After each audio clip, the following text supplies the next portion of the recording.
G'day everyone, welcome to another CSBP market update. My name's Johnston and I'm joined as ever by our Sales Strategy and Reliability Manager, Ben Sudlow. Hello Ben. G'day Gray.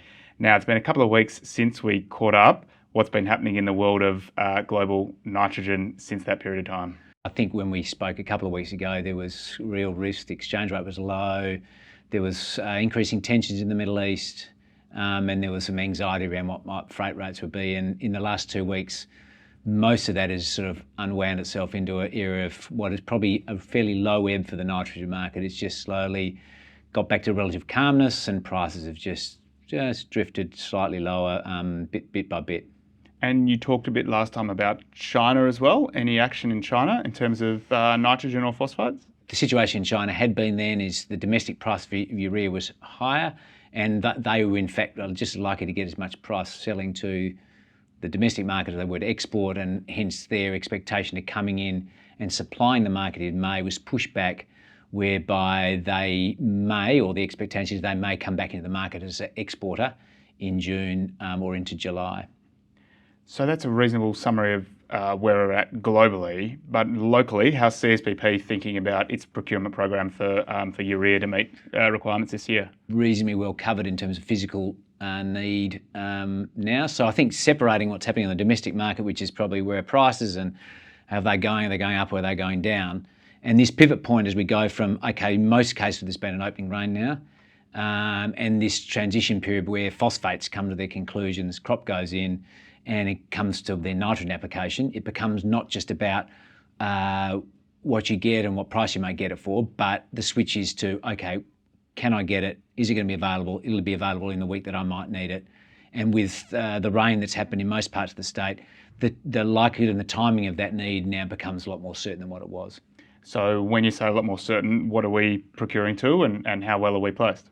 Look, as we've led the expectation around the last couple of updates, we've clearly got the sort of seeding demand, which is May, and the first roll of the first top dress in June.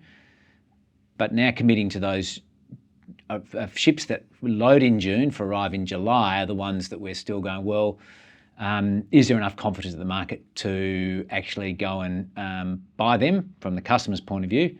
And from our point of view, well, we've pushed back shipments, which we spoke about just over 2 weeks ago. And as we sit here today, we continue to push back, or likely to push back shipments, given we're just not getting the commitments from the customer base. The consequences that right now is that in that first half of July, there's a possibility that you get a physical gap, which is why this importance of it's not just now about locking in. I need to get the price. It's actually making sure you're getting your hands on stuff in the eventuality you need it in the back end of June and into July, as far as your likely application of nitrogen onto your crops. One thing you do see in seasons where there's been a break happens relatively across the board on the same day. Germination can happen relatively on the same day, given a lot of stuff had gone in dry, and the crops will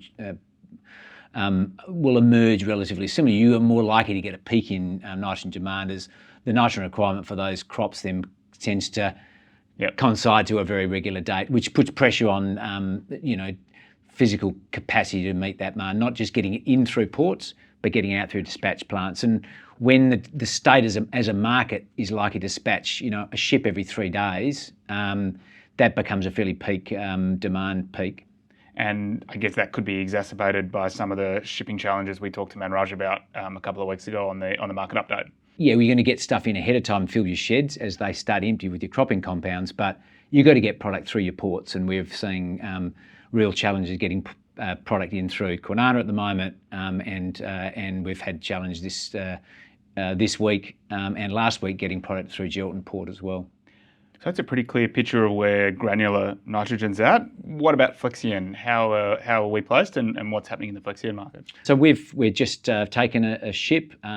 We've got probably more ammonium nitrate than we would normally, from our other side of our business, being a chemicals part of our business. So we're making a lot more flex than we would normally, but we're also committed to another Flexi-N vessel as well. So we're sitting more comfortable as far as not seeming likely to have a timing gap in terms of supply of Flexi-N over the next couple of months. And then finally, cropping compounds and superphosphate. We're seeing collections going out the door to support seeding activity that now seems to be in pretty full flight. How's the market placed, and are there any shortages opening up? Look, you usually find in a year where you get through seeding and you start to draw down on your last remaining stocks of ammonium phosphates or seeding potassium, that somewhere along the line you haven't quite got the product in the right place at the right time across the market. And look, you're starting to see a few of those things occur across the market. We're in a pretty good position now with our granulation plant still actively working, and our dispatch plant still got some capacity to meet the need of the market as it is today. Okay, well, you heard it here first. Thank you all very much for joining us for another market update, and thank you again, Ben. Cheers, Gray. See you all next time. Bye-bye. See you. This podcast is provided as general information only. The content of this podcast is not a recommendation and has been prepared without taking your objectives or circumstances into account. Before acting on the content of this, you should consider its appropriateness to your circumstances and seek independent advice.